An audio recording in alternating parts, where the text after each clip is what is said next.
Hi everyone. So this is Dr. Mayura, and I just want to talk a little bit about something that we've all either tried, either used, or we've seen around us. Definitely, alcohol. So alcohol is something is a drug by the WHO, which is probably the most used drug worldwide, which is legal, and it is we drink it in the form of ethanol. So ethanol is alcohol fermented with yeast. There are different types of alcohol like methanol and propanol, and methanol is something that it's poisonous.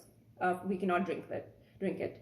Propanol is something you can use in hospitals as an antiseptic, so you use it for that purpose. So now alcohol, the question is, how is alcohol metabolized? So alcohol is metabolized in the liver, as we all know. So in the liver, there's an enzyme called alcohol dehydrogenase. So this enzyme metabolizes 70% of alcohol. So ethanol becomes acetaldehyde by alcohol dehydrogenase. Now, acetaldehyde is a toxin. So in large amounts, it causes a lot of issues. So it's not something that you want to keep in your hepatocyte.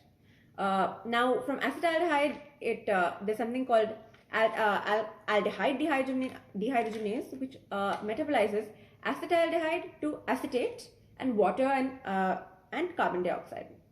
Now, when you have a hangover, you complain of headaches and nausea. One of the reasons for your nausea is probably this toxin accumulated in the hepatocytes called acetaldehyde. So acetaldehyde in large amounts is very toxic and very nauseating. Now, when you have a hangover, what are the reasons you have a hangover? It's probably because you have accumulation of acetaldehyde.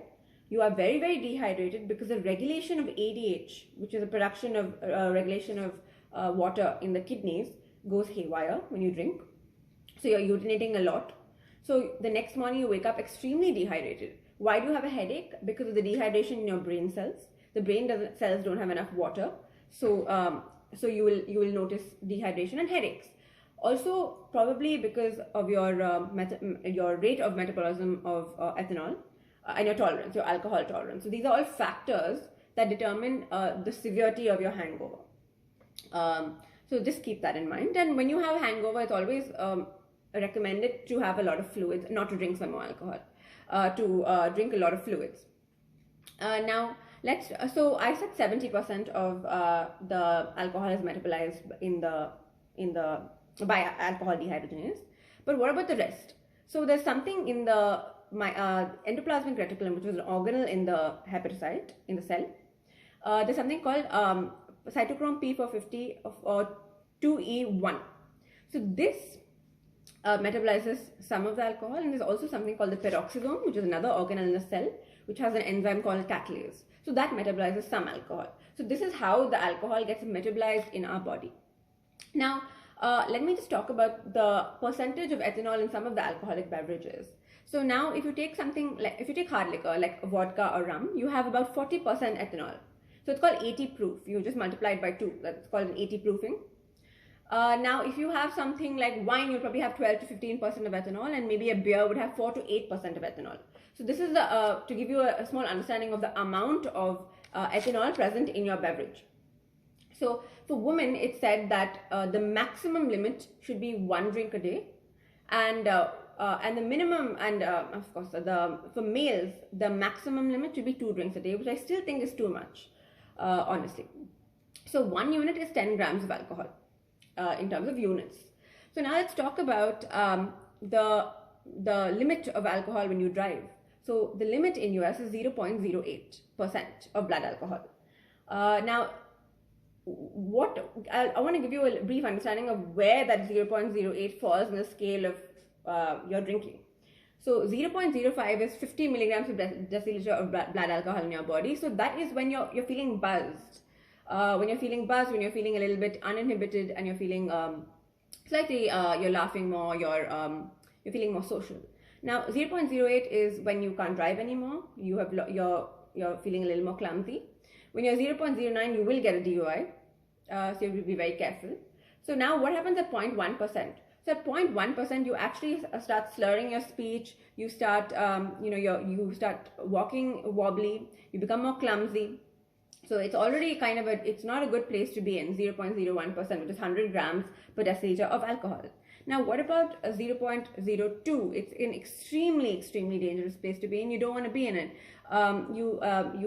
You lose your gag reflex. You start stumbling. You start falling. You lose memory. So these are when you're 0.02%, you're in a dangerous place. Over this, you're probably going to end up in the hospital. 0.03 is when 50% of people don't make it. The 50% deaths is 0.03%. 0.04 is a lethal limit of alcohol. That is a limit where you're comatose, your whole body is depressing, like your heart rate is going down, your BP is going down, you're incontinent. So this is a place where you probably will die. 0.04 and 0.05. I mean, most people don't make it at that stage. So you need to keep this in mind. 0.08 is still a large amount of alcohol to be driving with. So I don't think people should think that they can drive. I think drinking and driving is extremely wrong, because you're not just putting yourself at risk stupidly, you're putting other people at risk. So there's a reason that they have come up with a number where you should not drive at a certain limit, because all it takes is a split second to either harm yourself or harm somebody else, and that's not okay. Let me go into a little bit about the effects of alcohol in the body. Now, it has effects on, of course, when we think of alcohol, we think of liver, undoubtedly. But it has effects on other parts of the body, like the brain. So it has effects on the addiction, your dopamine, your reward and pleasure, because it is a drug after all. So it affects your brain. It depresses a lot of centers in the brain, because alcohol is a CNS depressant. Some people have the wrong impression.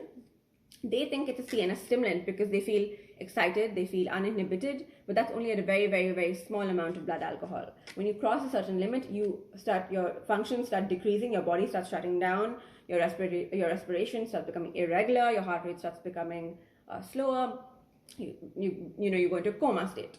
So it is a CNS depressant. So it depresses a lot of parts in your brain as well. So that's one thing. Now, what about alcohol? It causes cardiovascular disease, it causes stroke, it also causes changes in the intestines, it affects the enterocytes, which are the cells in the intestine, it causes erosion of the stomach lining, causing ulcers, it causes things like irritable bowel syndrome, it can precipitate inflammatory bowel changes. So there are a lot of ill effects in the gut as well, and the gut has a very, very high impact on the brain. So there's a gut-brain axis then. Now, what are its effects on reproduction? So it reduces fertility in men and women. It also has effects on the period. So you have irregular or very heavy or very painful periods as women when you drink alcohol. It has, when you're trying to conceive, it's going to reduce your chance of conception when you drink too much alcohol. Because you're trying to be at your healthiest state when you're trying to conceive. Now, when you are early on in your pregnancy, you can lose your baby. You can have a spontaneous abortion with alcohol. You can, when you deliver, you can have fetal alcohol syndrome in the child, which is like a premature child with mental retardation and etc. and other physiological features. So alcohol and pregnancy do not go together. It's a complete no-no. For men, it can also cause problems with libido and erectile dysfunction and other things like that, and sperm count. Now, let's go into why you put on weight with alcohol. Now, alcohol, there are many reasons. Alcohol is not a nutrient-dense food, so when it is taken in by the body, it is the body wants to just detoxify. So the body does not absorb anything, it wants to remove the alcohol from the body. Now, since the liver is detoxifying the alcohol, the liver is stopping its own function, because the liver is involved in metabolism of proteins and fats, etc. So now the liver is not concentrating, it's actually shut down its function of metabolism in that state when it's trying to detoxify and remove the alcohol from your body. So chronic alcohol use will lead to changes in metabolism. Now, also alcohol affects testosterone. So alcohol decreases testosterone in the body, and testosterone is needed for muscle building, for weight loss, and for muscle gains basically. And so when you have a loss in testosterone, you are going to not build muscle and probably put on more fat. Also, alcohol it impairs our judgment. After a certain drink, you don't care what you're eating. So you might have another shot, you might have 5 more drinks, you might have 5 more sodas, or you might have this amazing paneer tikka that you bought. So, it impairs your judgment, it impairs your willpower. So you will put on weight. So these are some of the reasons that alcohol will, and also it has empty calories. So you will put on weight with alcohol. Also, people with obesity should not drink alcohol because it predisposes them to fatty liver, which I'll come to. I hope I'm missing anything, but now I'll come to the liver. So alcohol in the liver, so I'll quickly do this, but although it's the most important, it can cause fatty liver. I'm sure a lot of you have heard about this. Fatty liver is when there's fat droplets in the hepatocyte, which is the liver cell. Now, if there are 1/3 fat droplets in the liver cell, it's probably like early stage of fatty liver. Now, 2/3, it keeps progressing. Now, what happens if there is a full, complete fat in the cell? The hepatocyte is filled with the fat droplet. That's called ballooning degeneration of the hepatocyte. Once this stage comes, it's going to predispose to inflammation and inflammatory markers. So this inflammation and all these free radicals that are coming are going to predispose to alcoholic steatohepatitis. This is the type of hepatitis associated with alcohol. There are other types of steatohepatitis which are which can be diabetes related as well, but this is and hepatitis related, but this is due to alcohol. Now, if you so now once you have this alcoholic hepatitis, if you keep abusing your liver with alcohol, you are going to slowly get fibrosis, which is scarring of the liver cells. Once your scarring becomes irreversible, you are in a state of cirrhosis. So cirrhosis is nothing but fibrosis with regenerative nodules that cannot actually go back to the original state. This is a place where it's a very, very bad place. Alcoholics with cirrhosis cannot get liver transplants, and they're in a very, very decompensated state with all kinds of things like portal hypertension and other comorbidities in the body. It's a very, very bad state to be in, and you would not want to be in that state. So if you even have fatty liver, be careful. Be aware. Now, what happens when you have, there are about 4% of people with fatty liver, with cirrhosis, which can progress to hepatocellular carcinoma, which is cancer of the liver. Now, that's because the fat cells, they go through changes, the hepatocytes, like dysplasia and metaplasia, and they go to carcinoma. This is when it's changing the inflammation is changing the pathology of the morphology of the hepatocytes, which can lead to carcinoma. So these are places you do not want to be in. Now, no one should, people with pre-existing liver disease or with diabetes related fatty liver or hypothyroid related fatty liver or congenital liver problems should not drink alcohol. It's very, very dangerous because it can predispose and it can just activate the cycle of the process of cirrhosis and liver damage.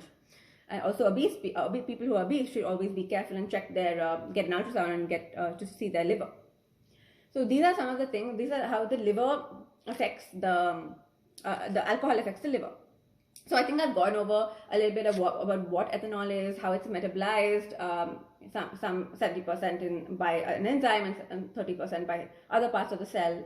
Gone over some of the adverse effects of alcohol in the body, and also I just want to end with saying that there are 10 million Americans out of 300 million who are going through alcoholism.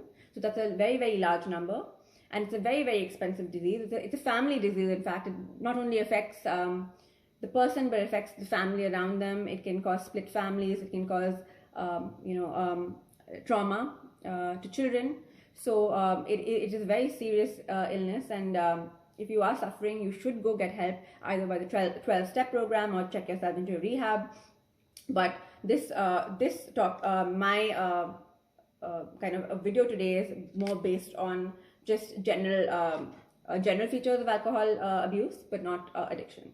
So if you do have any questions about addiction, please let me know. And this was for educational purposes. Please talk to your doctor if you have any more questions. Thank you, and I'll see you soon.